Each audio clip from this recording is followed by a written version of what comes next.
Wait lang.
Grabe kulat. Lumalaban.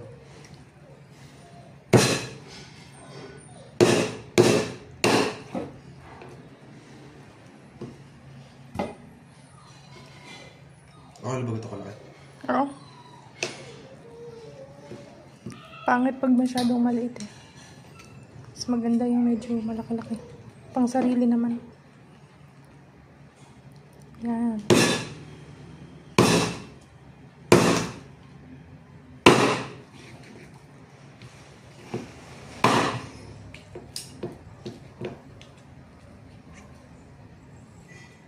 Grabe oh. So cool.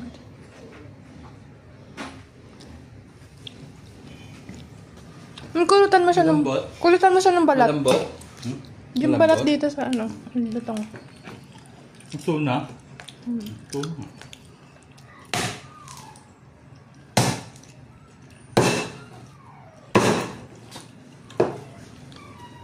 Napasabak na agad yung kutsilyo mo. Ha? Napasabak na agad yung kutsilyo mo. Talagang ganyan. Kaya nga ginawa eh. Malambot ah. Ambot. Masigdad yung naroon. Eh di pwede pa mag-susunod. Pwede pa. Luto na. Ha? Dalawa to. Dalawa yan. Dali na. Papaksiwin yung isa. Okay. Ganda. Ay, ang ganda ng... Pati yung kulay niya dito. Kitang-kita mo yung pagka mamula-mula ng lechon.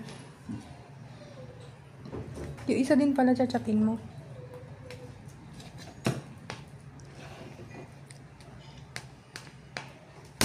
Wah, tarinig mo yan? Luto.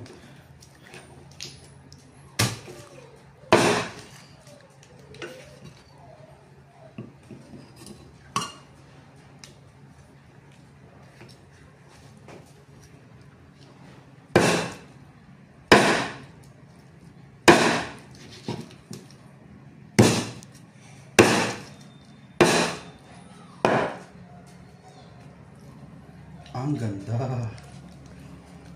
Mukha rin namang ano eh. Mukhang... Yung lechon talaga.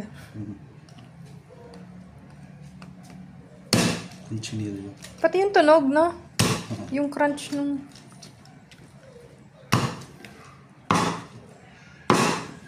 Pero mostly herb yung gamit ko eh. Thyme, rosemary. Ganun. Para maiba. Sabagay. Pero may ano pa rin naman. Lemongrass. Mga usual. The usual. Meron pa din. Pero dinagdagan ko ng Italian seasoning. Lutong.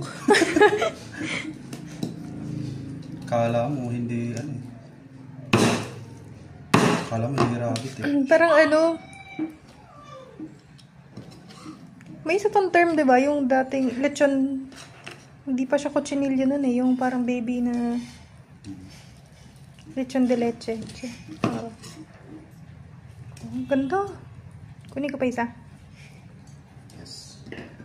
Teka, ito mo ng knife.